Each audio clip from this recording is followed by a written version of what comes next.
Bonsoir, dans cet exercice, je vais corriger l'exercice 7.9 sur les intégrales que j'ai donné à mes élèves de terminale ES. Alors, dans une première question, on nous demande de déterminer G de 0, G de 2, G' de 1 et G' de 2. Donc, question assez classique dans laquelle, alors je vais écrire ici, alors on nous dit, on sait que le point O appartient à la courbe et que le point O a pour coordonnées 0, 0, hein, ce qui signifie que on a bien G de 0 qui est égal à 0. Ensuite, on nous dit que le point A appartient à C et on sait que A a pour coordonnées 2, 2. Ainsi, on en déduit que G de 2 égale 2. On nous dit aussi dans l'énoncé que la tangente en 1 à la courbe est une tangente horizontale, ce qui signifie donc que G' de 1 est égal à 0. Et enfin, on nous demande de calculer G' de 2, c'est-à-dire le coefficient directeur associé à la droite AB. Donc on peut déterminer ce coefficient directeur graphiquement. Ici, j'avance de 1 unité et je descends de 1 unité. Donc le coefficient directeur de cette droite est moins 1. Voilà pour la première question. Dans la deuxième question, on nous demande de déterminer graphiquement les solutions de ces équations. Donc j'ai au préalable tracé y égale 4, y égale 2 et y égale moins 2. Donc résoudre graphiquement l'équation g de x égale 2, c'est déterminer là où les abscisses du point d'intersection de la droite d'équation y égale 2 et de la courbe représentative de la fonction. Donc ici, on voit bien que en 2, on voit bien que pour la valeur 2, je trace en pointillé ici, il y a une solution. Donc on va marquer que S est égal à 1. Pour moins 2, on voit que ça coupe ici. Voilà. Alors, c'est des valeurs assez approximatives. Si on regarde bien, on voit que une unité sur l'axe des ordonnées correspond à 7 petits points. Donc, on peut dire ici à peu près que, et pareil pour l'axe des abscisses, donc ici, on va dire que l'on est à peu près en moins 2 septièmes. G de x égale 4, donc on voit bien que la droite d'équation y égale 4 ne coupe pas la courbe, donc cette équation n'a pas de solution. Plus généralement, demander de déterminer le nombre de solutions de l'équation g de x égale lambda en fonction des valeurs de lambda. Donc on voit bien que si on trace une droite au-dessus, regardez ici, on est à peu près au sommet. Donc on a dit que on était ici à 19 septième. Alors comment je le trouve, Ici, on est à 14e. Vous comptez 15, 16, 17, 18, 19. Donc si lambda est strictement supérieur à 19 septième, l'équation n'aura pas de solution. Alors si on se situe entre 0 et 19 septième, on voit que la droite coupe alors 2 fois la courbe. C'est toujours vrai. Donc, Si, alors on va dire si lambda égale 19 septièmes, il y aura une solution. Si lambda est compris entre 0 et 19 septièmes, elle coupe 2 fois, donc 2 solutions. Et enfin, si on est en dessous de 0, entre 0 et en dessous, on va voir que notre droite coupera une seule fois la courbe et donc il n'y aura une seule solution. Troisième question.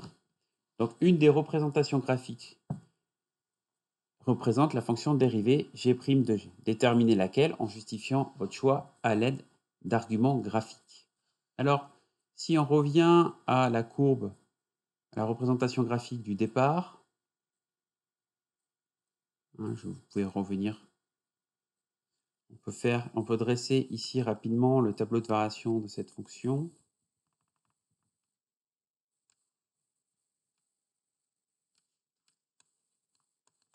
Elle est définie sur moins l'infini plus l'infini, 1, g. Alors on voit qu'elle est croissante puis décroissante. Et donc, on peut en déduire que g' de x va s'annuler en 1, la tangente horizontale. On a calculé ici, on voit qu'entre moins 1 et 1, de toute manière, la courbe monte, la fonction est croissante, donc la dérivée sera positive. Et ici, elle sera négative. Donc, je cherche graphiquement, on va revenir à la question posée. La fonction que je cherche va être située en dessous de l'axe des abscisses sur moins l'infini, moins 1. Et elle va couper l'axe des abscisses en 1. Et elle va être située au-dessus de l'axe des abscisses sur 1 plus l'infini. Donc celle-ci ne peut pas correspondre. Elle ne coupe pas en 1. Ensuite, celle-ci, elle ne coupe pas l'axe des abscisses en 1. Donc il nous reste deux possibilités ici. Alors, soit C2, soit C1. C3, pardon, excusez-moi. C3 ne coupe pas non plus l'axe des abscisses en 1. En revanche, celle-ci, la courbe est bien au-dessus de l'axe des abscisses sur moins l'infini 1 et en dessous de l'axe des abscisses sur 1 plus l'infini. Donc la bonne réponse était ici C2.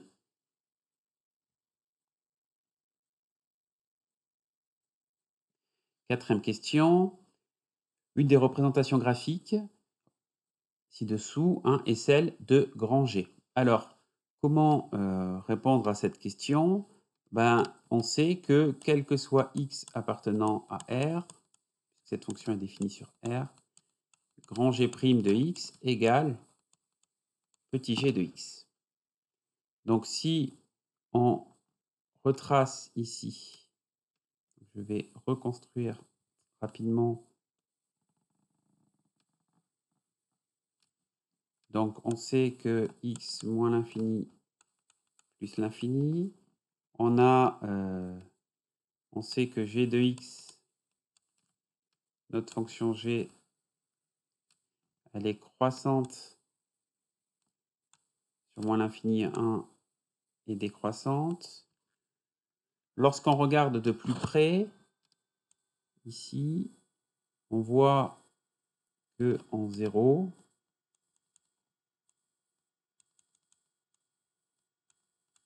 elle coupe l'axe des abscisses. Donc, ici, graphiquement, on voit aussi, donc ici, elle est négative, puis positive. Cette valeur-là, que l'on ne peut pas déterminer, mais on voit que cette valeur, si on regarde le graphique, elle vient s'écraser sur l'axe des abscisses hein, aux alentours très proches, très très proches de 0. Voilà. Donc du coup, on en déduit que grand G' de x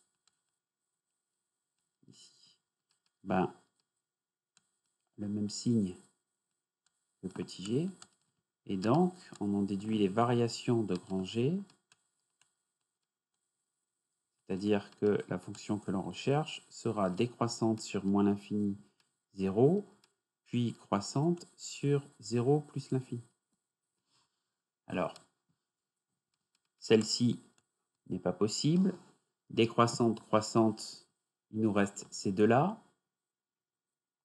On voit qu'elle est décroissante jusqu'en 0. Donc ça ne peut pas être celle-ci. Celle-ci non plus. Donc il nous reste qu'une seule solution. La bonne réponse est donc C4. Enfin, dernière question.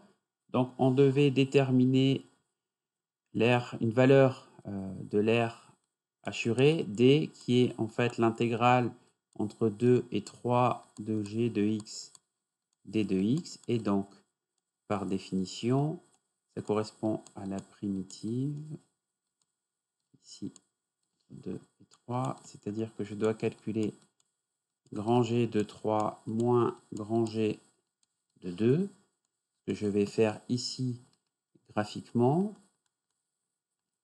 Donc nous sommes à moins 1,5 moins G de 2, nous sommes à moins 3, ce qui nous donne 1,5 unité d'air. Voilà, j'espère que cette correction aura pu vous aider et je vous dis à demain.